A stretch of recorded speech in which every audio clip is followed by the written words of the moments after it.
রাজবাড়ীতে 2024-25 অর্থবছরে রবি প্রদানের কর্মসূচির আওতায় বিতরণকৃত বীজের অঙ্কুরোদ্গম সন্তোষজনক না হওয়ায় কৃষকদের মাঝে পুনরায় পেঁয়াজের বীজ বিতরণ করা হয়েছে। রবিবার দুপুরে রাজবাড়ী সদর উপজেলা পরিষদের অডিটোরিয়ামে আনুষ্ঠানিকভাবে কৃষকদের হাতে পেঁয়াজের বীজ বিতরণ করেন জেলা প্রশাসক মোহাম্মদ জাহিদুল ইসলাম মিয়া।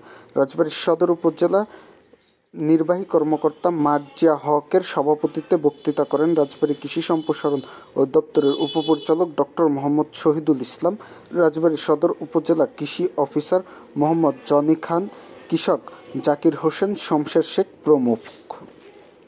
জানাচ্ছি যে আপনারা যেভাবে কৃষকের এই পেঁয়াজ জমির চিত্র ফুটিয়ে তুলেছেন এবং এটা একটা নিউজটা সারা বাংলাদেশে কভার করেছেন, এই জন্য ধন্যবাদ জানাচ্ছি। আপনারা যে বিষয়টি বললেন, আমরা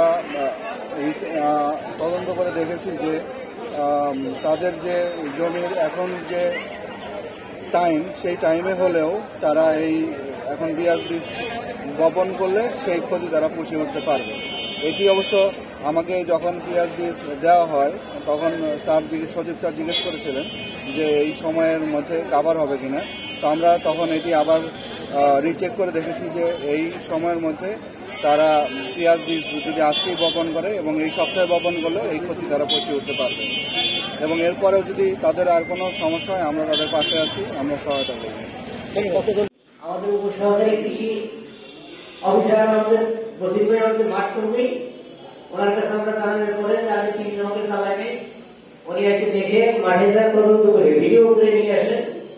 তখন ওই উপসহকারী কৃষি অফিসারের কাছে জানানোর পরে আমাদের ডিসি স্যার আমাদের জমি বীজ দিচ্ছে, আমরা এতে খুব আনন্দিত। এইগুলো